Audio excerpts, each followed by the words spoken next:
The Topeka City Council Policy and Finance Committee meeting, June 3rd, 2019, 3 p.m. in the Law Enforcement Center classroom. My name is Jeff Cohen. I'll call this meeting to order. I'll entertain a motion to approve the minutes from the May 15th meeting. So moved. Second. It's been motioned and second. All those in favor say aye. Aye. Motion passes. Old business, staff follow-up. It's over to you. Okay. Well, I'm not sure if you remember where we left off last time, because it has been almost, 2 whole weeks since we met.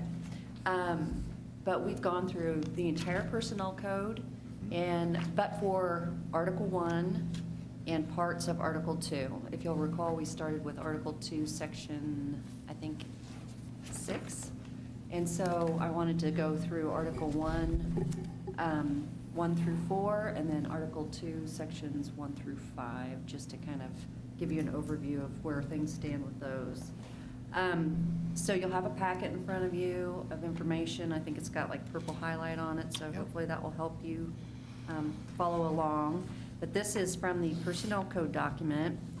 So Article 1 is entitled Administration, and it has some generic sections in it. The first one is entitled Statement of Purpose.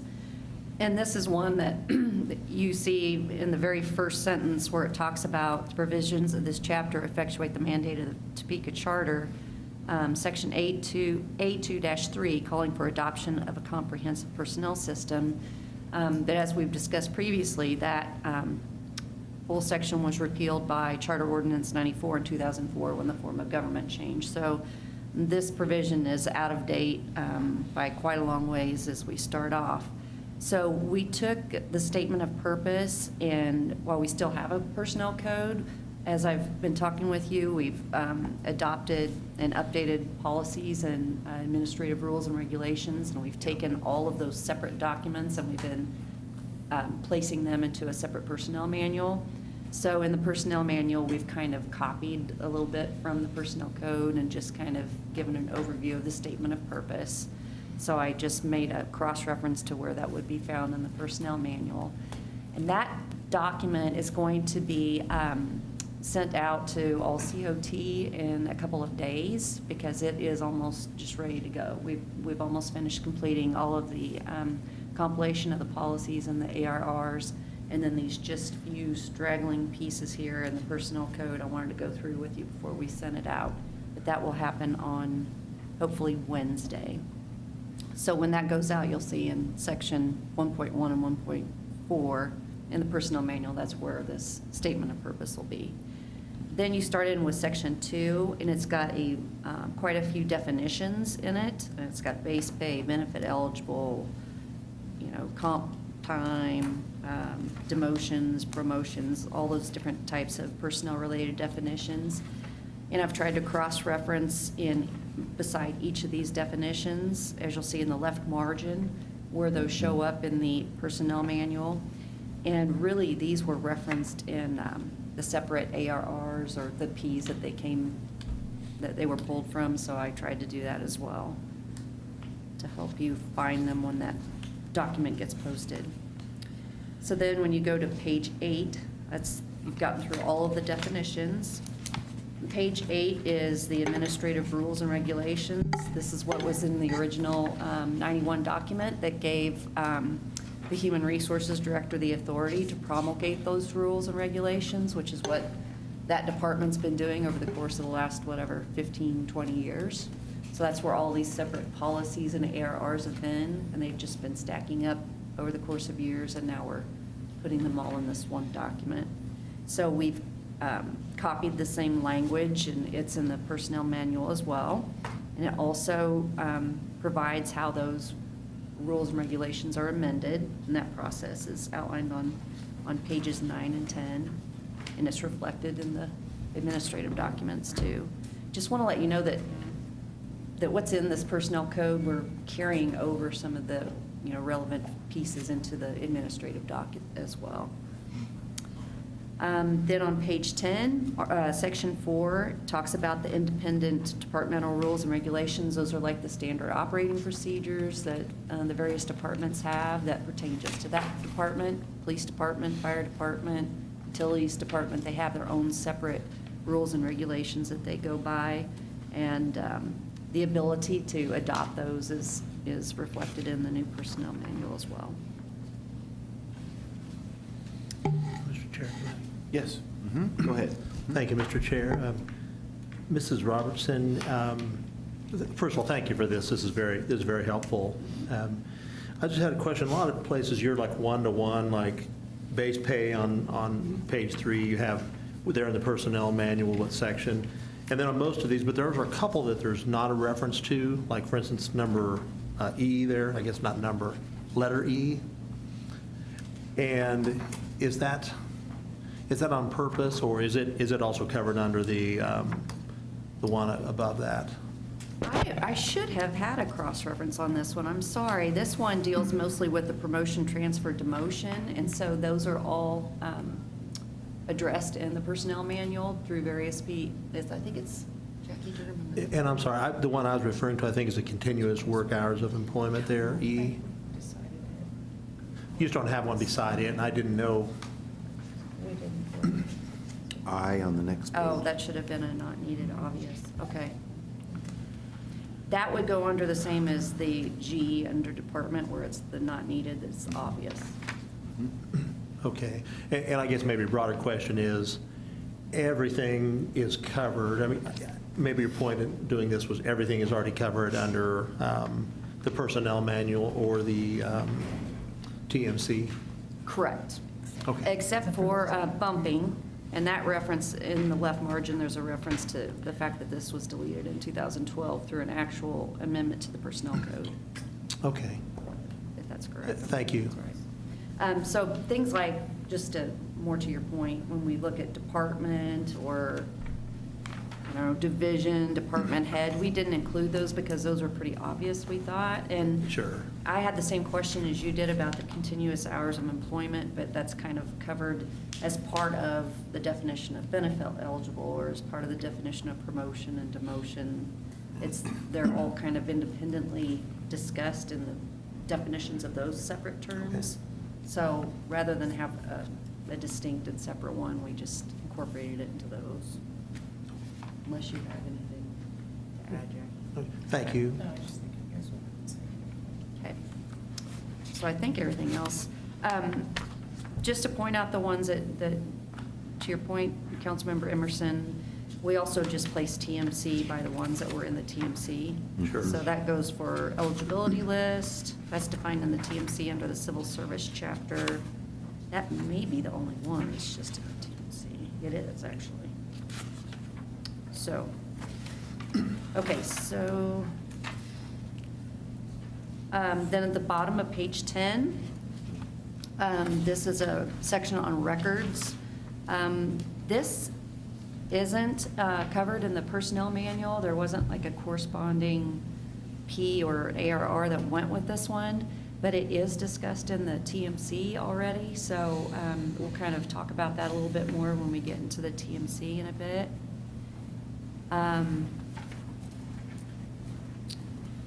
So then we go to Article 2, and when you look into the personnel manual, the first paragraph is in section 1.3 of the manual, and the second paragraph's in 1.4. So they're just divided up in half. They kind of talk about separate things. So that's why they were divided and separated in the manual. And then on the top of page 12, there's a section on equal opportunity that just makes reference to it. And this is reflected in the personnel manual, but when we get into the TMC, there is a whole chapter that just deals with equal opportunity and affirmative action and that kind of thing. So this little short reference in the personnel code is elaborated on to a great extent already into the TMC. So we'll kind of go through that when we get there. And that kind of flows into section 3, which is affirmative action. Both those are addressed in a greater amount of detail when you get into the TMC. And And then Section 4 and Article 2 is just compliance of the provisions. This is kind of strange because when we looked at it, it infers that there is criminal prosecution that's available if there is noncompliance with these provisions. That's probably a little bit of an overstatement. So we've referenced that, yes, you can be disciplined for the fact that you don't comply with these, but you're not going to be put in handcuffs and carted off to jail necessarily for that happening.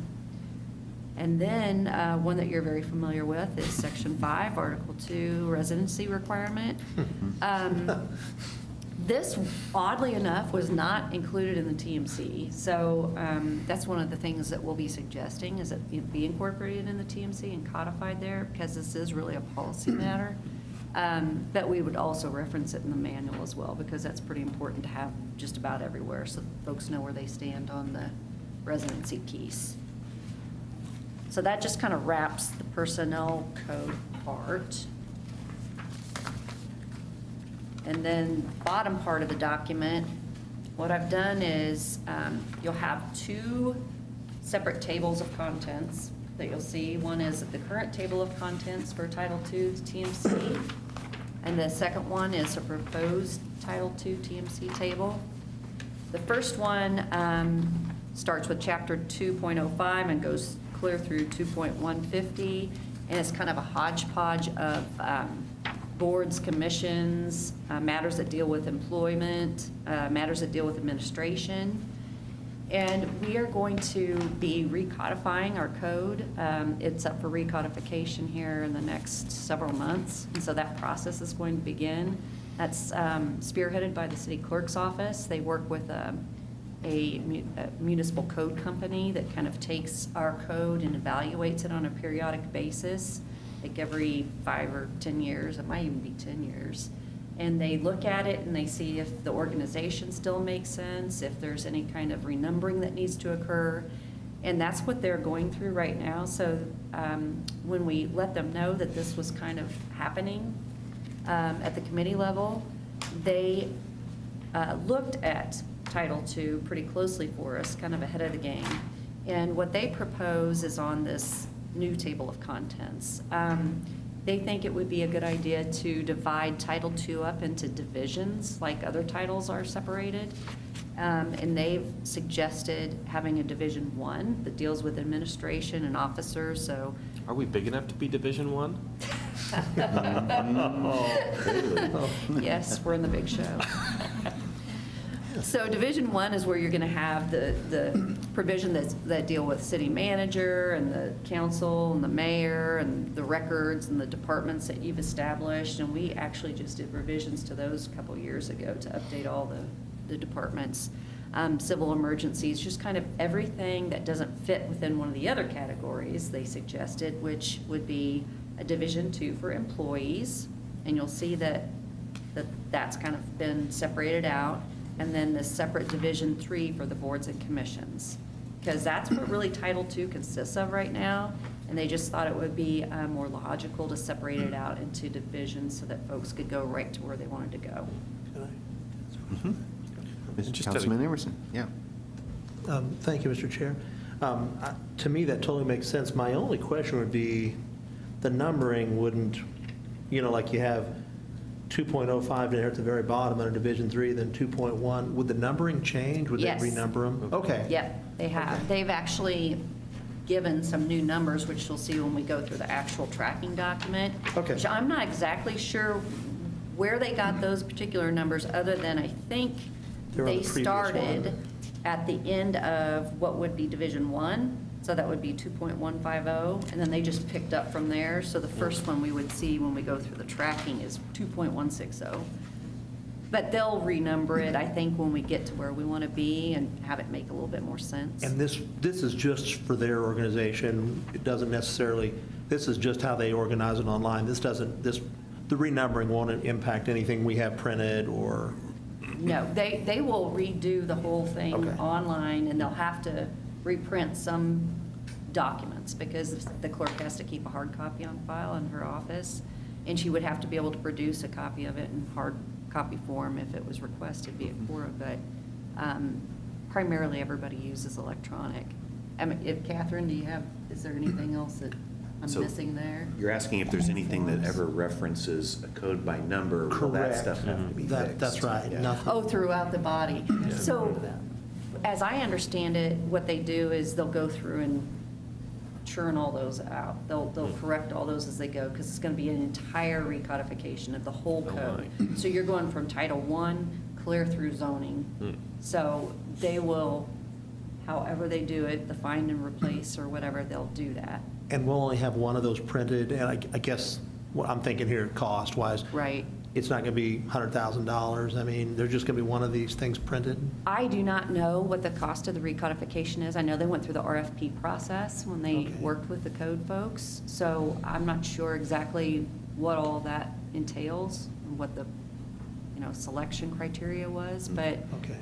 as I understand it, it's going to be different because we're now in a more electronic age. So there's going to be many fewer documents, hard copy wise. And is that something we're required to do by the state? Or? There has to be, as I understand it here in Kansas, there has to be a hard copy that's available in the clerk's office. And then I believe if they submit it through a Quora, we can ask them to use the least costly means if Sure. they do. And most media folks, they want to get the electronic copy because it's cheaper for them too, and they don't want to have to pay for the copies. But other than that, I'm not sure how many we need hard copy on hand. And we have to do the recodification, that's required Yes. every so many years? Yes. Okay, Yeah. thank you. Which is a good idea, and I would totally agree with the recodification because it gets you kind of gets you thinking about what can we do to improve the document that we have. Sure. So it's a helpful exercise to go through. So will then this start at chapter 1 then instead of chapter 2? I'm not sure what they're gonna do, because right now, they've just set it up so it's still Title II for us. And then, once we get to where we wanna be and we have our divisions set up, Mhm. then they're gonna take it and kind of renumber it however it makes sense. That's how I understand the process. Okay. And when we're talking here at the committee level, you'll notice that I don't know if I did on your copies, but Division 2 is really what we're gonna hone in on here. So it's the chapters that deal with employees, civil service for police and fire, Firemen's Relief Association, affirmative action programs, and benefits. So those are the 5 chapters that we'll be dealing with.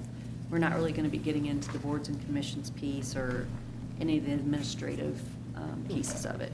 So it's just a few chapters here. So I thought it might help just to visualize what it is the code folks had in mind when they said it'd be a good idea to separate it into divisions, and when you see it, it makes sense, and it'll be a lot more organized, I think. So then if you go to the next page. Councilman Jensen, did you have a question on something earlier? No, that was what the numbering changing. Okay. Yeah. All right. Yeah, I'm good. So then I think you'll see like a little colorful document here. So this is the table of contents. That is just my way of keeping in mind what it is that the code folks wanted to do, so. You have an all the interesting hot choice of pink- colors. Yes. All the hot pink is the boards and commissions, and then the blue is more administrative. And so I was just kind of trying to pull those green highlighted chapters out, which is kind of where we're gonna go. So we started with looking at those 5 chapters, and we tried to think what made sense to put first, because as you'll see, the first chapter on employees was entitled Employees, and then you go clear down to what would have been 2.125, and that was civil service and police officers and firefighters. And then 2.130, which was firemen's relief, 2.135, which was affirmative action, and 2.140, which was benefits. So when we looked at those 5 chapters, we tried to determine what made the most sense to put first. And so we kind of looked at that equal opportunity affirmative action piece, and that's kind of what you look at the outset of hiring. So we thought that was probably made the most sense to put at the very beginning of this new Division II. So when you look at tracking, you'll see what says new Chapter 2.160, and that again is from the code company, but it says formerly Chapter 2.135, Article 1. So this is, it was previously called affirmative action, and we think it makes a little bit more sense to broaden it out and have equal employment opportunity, diversity, and inclusion as the new title. So the first section that you'll see it in tracking, and I've included a clean version of it right behind that so you can see what it looks like when it's pretty. But all butchered up, we've gone through and labeled it just policy statement. We've kind of incorporated several sections into one. The first is just the basic policy statement, because that's where you should start. And we've broadened it up, and we've talked about it's the policy of the city to take affirmative action to achieve equal treatment, diversity, and inclusion when employing individuals, and not to discriminate. And then we list out all the protected classes. And that's age, color, disability, familial status, gender identity, genetic information, national origin, race, religion, sex, sexual orientation, veteran status, or any other factor protected by law. And then we've just called all of those protected classes so that we don't have to repeat the entire list when we're talking about it later on in this section.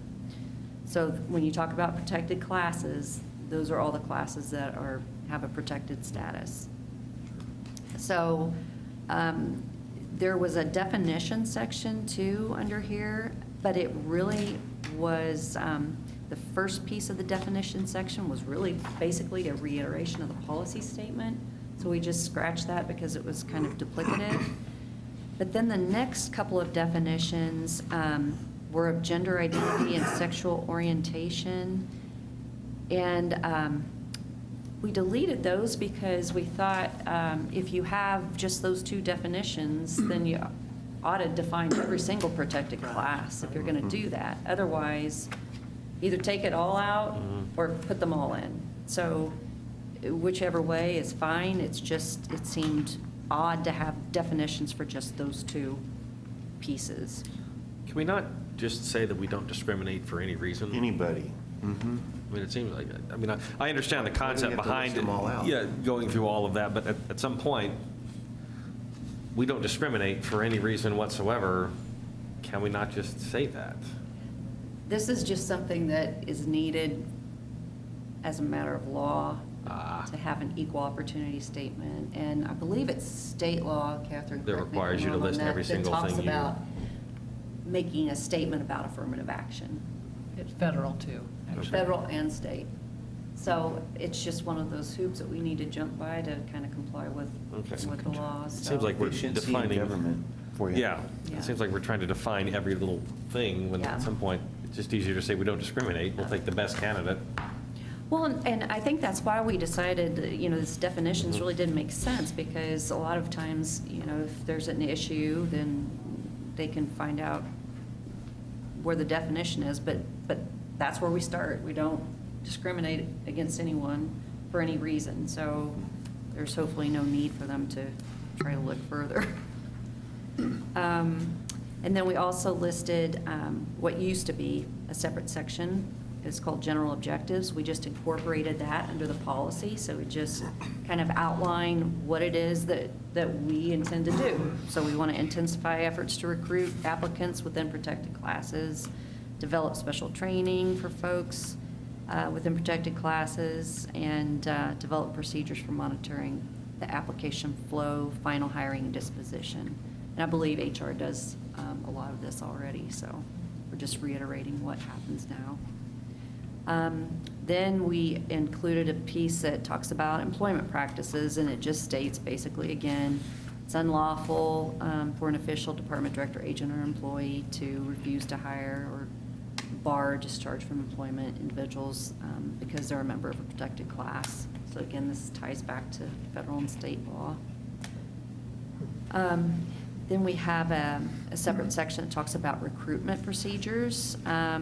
This really wasn't changed very much, and is in line with what the HR folks do now. They devise and implement written procedures to guide the recruitment process.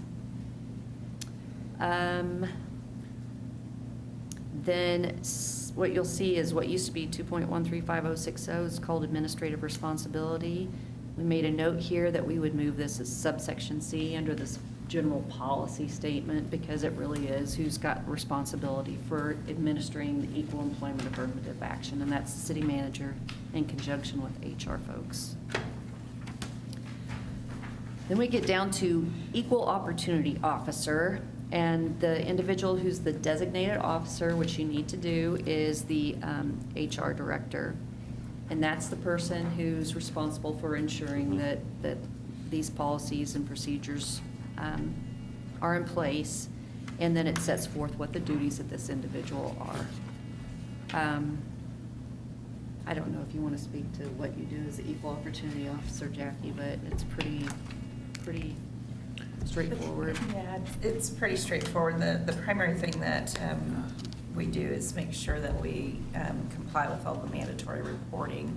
The EEO4 report is an example that we have to submit to the federal government every 2 years.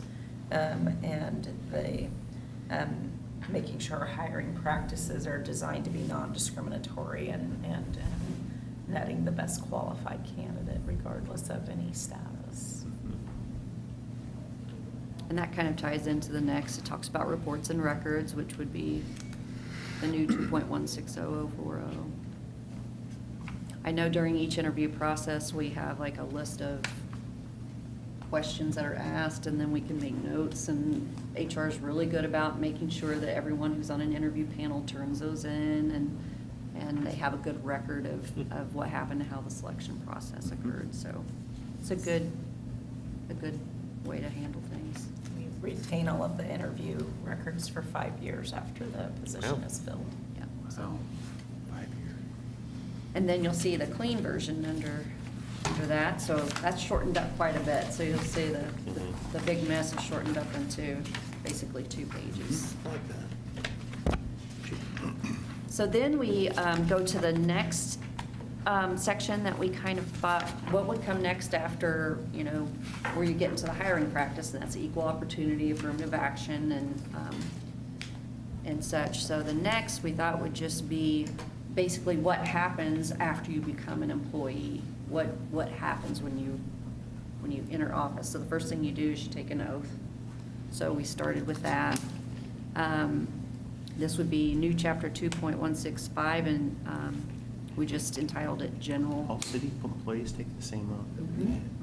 Yeah. When we go through employee orientation, we sign a document that says that we agree, and then we take an oath. That's, sorry. Yeah. Which employees of the city? All? All employees. Mhm. So you swear everyone in? Okay, Yep. it's very interesting, okay. Yeah, I that know. is interesting. It says all officers of the city, so I just thought it was maybe certain, I thought it was just us. or maybe department directors, yeah, I didn't know. Well, it says whether elected or appointed, and it's funny you asked that, because I didn't know that either. And in fact, I did not remember taking the oath, because it happened during my orientation, as I recall. And they're like, no, you did, and I did. I had signed the document where I'd taken the oath, and yeah. Because it says that you can't get your first paycheck, I think, if you haven't signed taken off your on it. oath, yes, so. Great. Yep, so it talks about officers in subsection B, and then C is where it talks about employees, and no funds until oath taken is subsection D. So make sure we get it done. Interesting, yeah. Interesting. So 2.165020, that's an entirely new section in the TMC, but we thought this was fairly important. It's the residency requirement. So what we did was just pull that from the personnel code into the TMC and placed it here, because that's really, part of the hiring process and becoming a city employee. Take an oath, you state that you're going to reside within Shawnee County. So we placed it in that location. Mrs. Robertson? Mhm. Just on that very last thing, there's just a typo. So 14 says 0 minutes. It's supposed to be 30. Is that on your copy too? I'm looking at the clean Oh, copy at the back. Yes, yes. Okay. It's typos on all of them. I know it's a mint because right before it says the 30 Got that one. Yeah, text. Make a note for me. Is that the It's 0 maximum amount of minutes time the travel council time. meetings are allowed to be? Yeah, don't you wish? 0 minutes travel time, that's how you get the population up downtown. Excellent. Yeah, 0 minutes travel time. It's been a block of the police station. if you're- Whatever it takes to get that mill levy, right? That's right. Sorry. Okay. Then 2.165030, this was in TMC 2.25110. It's really the administrative policies, rules, regulations, and procedures. So the first half of it is the new addition from the Personnel Code, which we talked about, that gave the authority to the HR director to promulgate rules and regulations. We added the city manager in there because the provision in the Personnel Code that gave the HR director the authority to promulgate was form of government, and so we've added city manager in there because actually the city manager would be the individual that authorizes the HR director to do that. So we go up the chain. And then the second paragraph talks about how the personnel manual will be reviewed on a periodic basis, and we put not less than every 5 years. Just to make sure it's up to date and fresh in everybody's mind so we don't get stale like we have in the past. And then the provision that we talked about when I went through the personnel code really briefly that talks about how the rules are promulgated, which talks about the hearings that you have with employees and that type of thing. We did not carry that over from the personnel code into the TMC because that really is purely administrative. So we've just placed that in the manual. We didn't think that you cared about the process that we use to go through hearings with employees to get code provisions updated. I have a question for you. It says on the B scope, all persons employed by the city shall be subject to the provisions of the personnel manual with the exception of elected officials. Why are we not held to the same account as city employees are? Right now, elected officials don't fall under any of the policies or the administrative rules or regulations that have been promulgated as provided in the personnel code. They just haven't. And as I understand it, in the past, there have been attempts to have folks fall under a separate rule of ethics. And I think, actually... Well, we have our own set of standards we have to adhere to. I didn't bring that with me. But Catherine, do you remember just based on your, I'm putting you on the spot, so I'm sorry. I don't remember the number, but yes, there was There's a resolution that they adopt, that a former governing body had adopted that pertained to ethical rules and conduct, kind of like their own code of conduct, Okay. that was in place for a period of time. And then after maybe a year or so, then they repealed that. But Imagine there's that. still some lesser in place. There's a resolution. A resolution, not an ordinance. So with regard to conflicts, the state statutes still apply, so you Mhm. look to those. But as far as just a separate code of conduct that kind of provides for the detail that city employees have to Professional abide by, standards or whatever. there's really nothing but that resolution that's in place. And part of the struggle is that some of these administrative things, they're not really enforceable against elected officials because we can't be quote-unquote fired. I mean, it's not Right. really possible to vote us off the island either, is my understanding, so. Unless if you'd like to. This fall may happen. Yes, there you go. So to put some of these in place, you could do it, but where are the ramifications if they're not followed? It just seems like it would create Okay. we don't really have constitutional crises at this level, but, if you don't follow the rules, but yet the rules are unenforceable, great. Gotcha. Sorry. That was a good question. So then you get to conflicts with bargaining unit agreements, and this just basically says if there's a bargaining unit agreement that addresses the same subject matter, that's going to take precedence over what you find in the personnel manual. So Anything that's contradictory in a bargaining unit agreement, you're going to follow what that agreement says and bypass the personnel manual. Then any deviations, this just states that the manager and the HR director may permit deviations from provisions contained in the personnel manual. But if that's going to happen, that deviation has to be made in writing so that there's a record of what happened and probably supported by the reasons why. And this, again, the next subsection talks about standard operating procedures, and that's kind of what we went over in the personnel code. Each department's going to have their own set of SOPs that are just distinct to their department. And it states at the bottom, just the same as it did in the personnel code, that for disciplinary and termination purposes, violations of departmental rules and regulations shall be considered the same as a violation of the personnel manual, so they're treated the same. The next is compliance. This is where we took out, I believe, where you could be prosecuted. So we just focused in on the fact that you can be disciplined consistent with the nature and extent of the infraction or the violation. And then there is in the existing TMC, there's a provision that talks about the personnel code. So depending on what you all decide to do after we get through this process, if you decide to repeal the personnel code, we would take that out and just leave everything in the TMC and the manual to go with administrative and policy. If you want to keep the personnel code, then we would leave that piece in. Would just depend on what you all want to do at the end of this process. And then on page 11, the top, there's a section on personnel records. And these, again, are all pulled from the personnel code. There's nothing that pertains to personnel records that's really in the TMC right now, so we pulled everything that was in the personnel code and inserted it here. These mainly deal with accounting of personnel, so you know how many personnel are employed by each department, and the corresponding compensation. And then the next subsection talks about the payroll records and talks about how the admin department has to keep an adequate record of all persons employed with corresponding pay scale.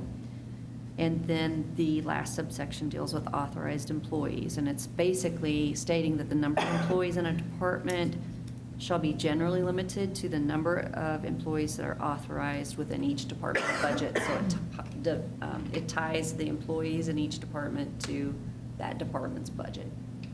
So that's why we thought it was important to put this in the TMC, because this is kind of budget related when it comes to number of personnel and pay scales. I'm fascinated by why we tie it to the budget and not the scope of work.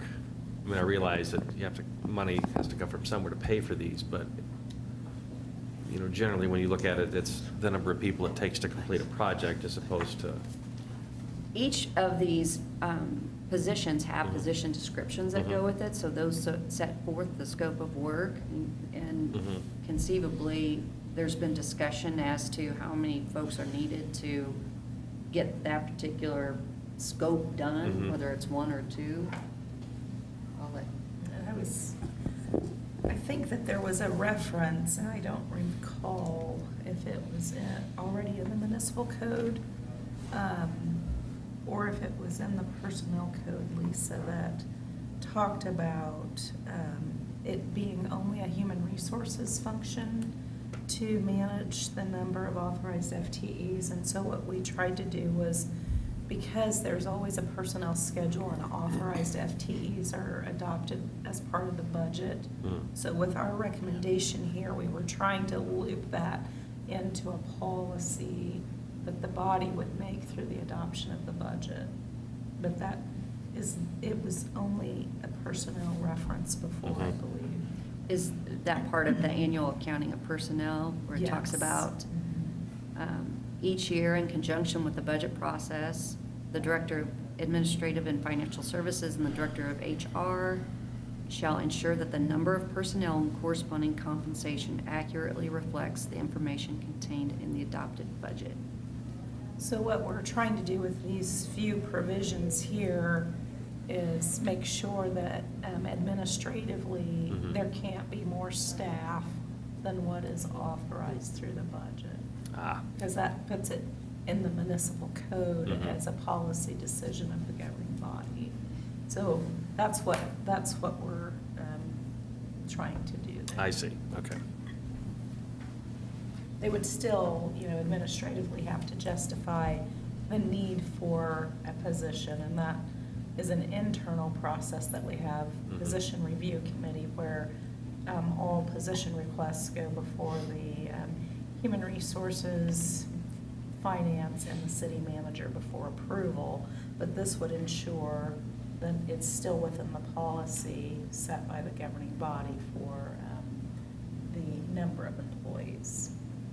And I bring that up only because, government has always had the excuse, well, we don't have enough money to solve that problem. And, often instead of having the conversation of, it's going to take this many people to solve that problem, and this is what it's going to cost, now let's have the conversation about, do we want to accomplish this goal efficiently? We've just said, well, here's the budget for this, and we'll do as much as we can within that, and then often a number of projects just don't get done because there's no quote-unquote budget. But we've never really had the conversation with the community, do you want to pay for that? Great example is the snow removal in the neighborhoods. Yeah, the community really wants to pay for that, regardless of whether or not it's, the quote-unquote budget. So it'd be interesting to me if there was a way, this makes perfect sense to me now after you've explained it to it and how it makes it a policy discussion within the budget, but where is the part where we discuss how many people it actually takes to accomplish something for a department of the city, and then whether or not the community is willing to pay for that to be done at 100%, at 75%, at 50%, that sort of thing. So just something to think of as we move ahead.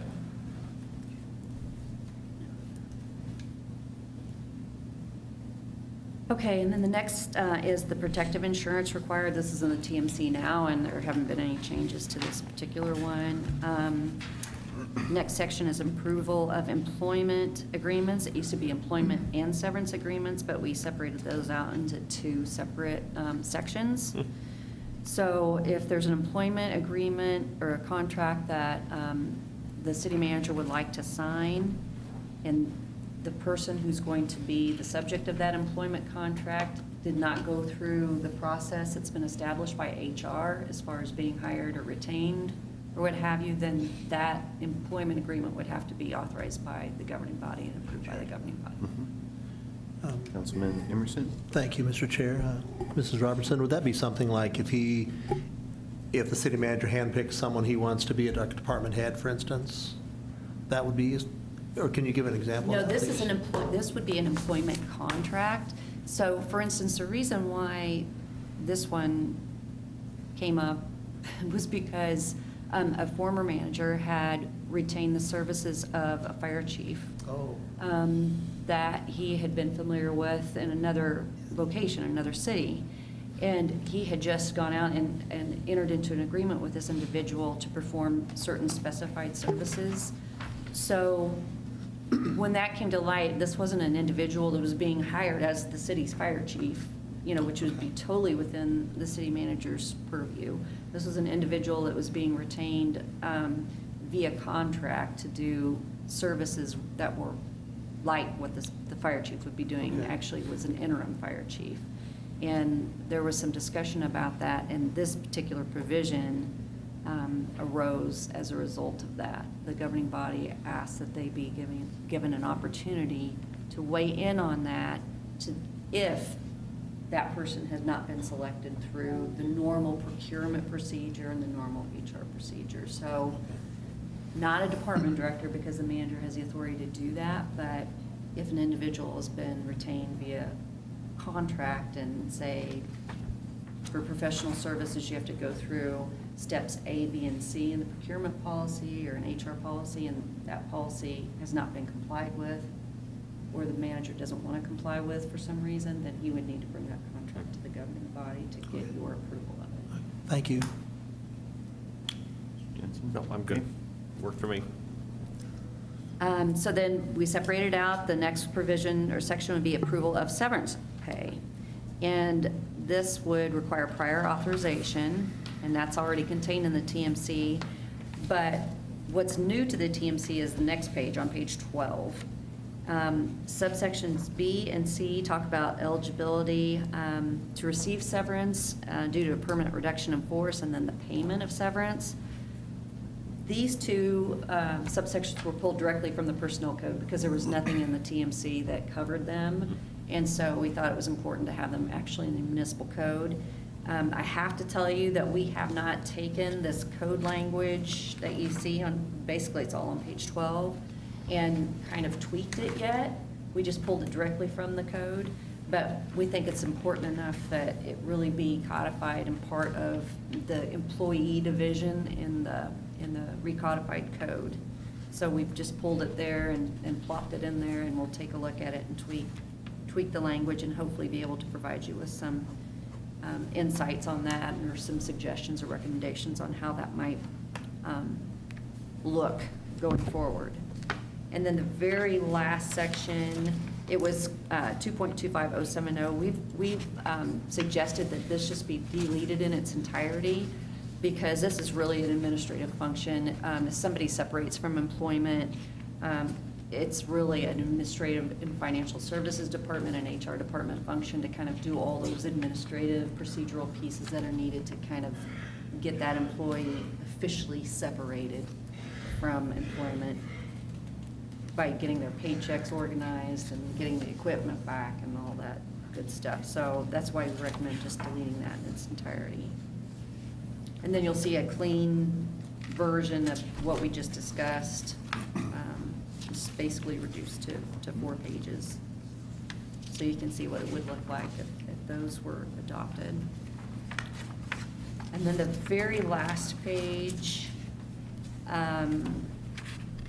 would be new chapter 2.170, at least that's what the recodification folks, or the code officials are saying right now, was formerly chapter 2.25 in these sections that are noted, and it deals with bargaining units.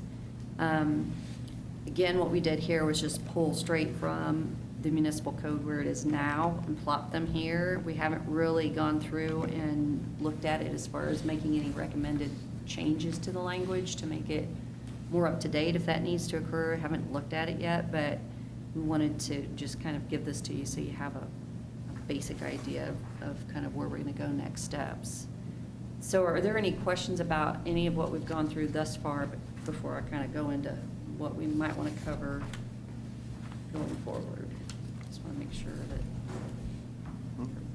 I'd say keep going. Yep. Got Okay. time to digest as we go here. Okay, so for the next meeting, because we've kind of gotten through everything we hope to,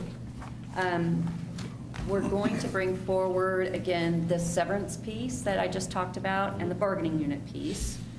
And then we also want to talk a little bit about civil service for police officers and firefighters and Firemen's Relief Association. Those are currently 2.125 and 2.130 in the code.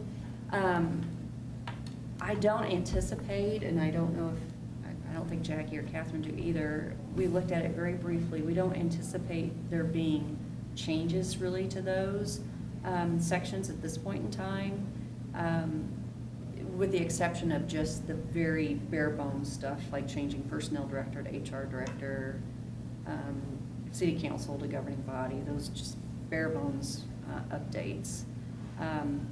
But I don't think that we're going to suggest or recommend at this point in time that very much be changed in those. So we won't have to spend a lot of time doing that, but we would next meeting like to talk to you a little bit more in depth about the benefits chapter, which is 2.140. So on June, I think we meet on June 11th is the next meeting, right? June 10th. Oh, June Yeah, 10th. Monday. Okay. At 3. So next Monday, we'd like to go over the severance piece, the bargaining unit piece, and then the benefits chapter. Those are the next ones. And then after that, we've kind of made it through the whole personnel code, and then everything that's in the TMC that deals with employees, which would be this new Division 2. So we're where we want to be, and then we should probably talk about what you all want to send up to the body on the 18th of June. I would anticipate, quite frankly, that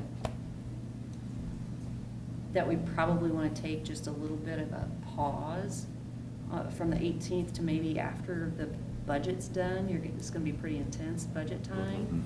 So maybe take a couple of months and reconvene and talk with the body about it in full in August. And then It's a maybe discussion item. And then maybe during that 2-month period, we kind of have offline conversations with one-on-one with folks, send out some information and say, before we discuss, is there any particular questions you'd like to meet with any of us about, like we do with some of the other, meatier topics, just to get that resolved, and so you don't have a 5-hour discussion about it, because some of the, They're going to ask the issues can same probably questions of whatever you resolve. covered in these. So Yeah.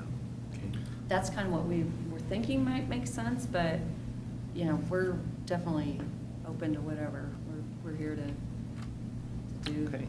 what y'all think. The only question I would ask is, I'm happy to wait till after the budget to talk about the majority of this, but if we do want to try and build that incentive for moving inside the city limits into the personnel code, we should probably at least have some basic groundwork for how that would work laid, so we could discuss that at the budget.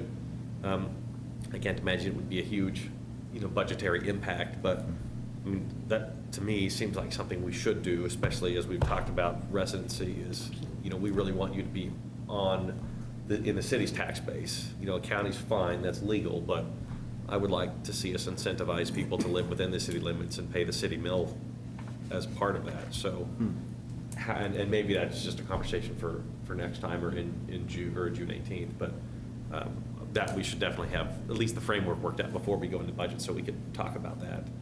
So. Yeah, we can follow up with Jessica, the Director of Administrative and Financial Services, and then speak with the city manager a little bit more about what they think might make sense, Okay. how that might look. I mean, even if we moving did forward. $100 a year for 5 years, that's, for 10 people, that's $1,000. It's not a significant amount of money.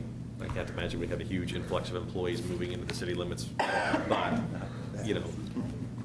I think it's important for us to have that incentive, Okay. so. And the only other thing I would say, just before we wrap up, is again, I just talked about it at the beginning of the meeting, is the fact that when that all COT email goes out on Wednesday that has the personnel manual attached to it, we'll have, of course, a cross-reference that goes along with it. It's just 3 pages, and it shows in the personnel manual section, whatever this corresponds with P101, or this personnel manual section corresponds with ARR 213 or whatever. So that will help kind of folks to see that everything that was in those Ps and ARRs is in here.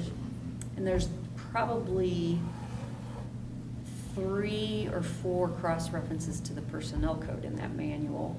And that's because we took Articles 8, 9, and 10, I believe, which deals with reduction of force, discipline, and grievance, and we just took them verbatim and plopped them into the personnel manual, so they're exactly the same. And then we just cross-referenced it so they can see it's in both places. And I just wanted to make sure that if anything happened with the personnel code, that those things were addressed in the manual. And we also cross-referenced residency and the administrative leave piece that we talked about before. I think there's some questions on administrative leave and where that should be, and we cross-referenced that in the personnel manual as well. So. Cool. All right, any other questions? Not at this No. time. Yeah. All right. All right. Excellent work, thank you. Okay, thanks. We will see you next Monday. Item 5 is any other items before the committee? Looks like there is none. Motion to adjourn. So moved. Second? Second? All those Yes. in favor say aye. Aye. Thank you.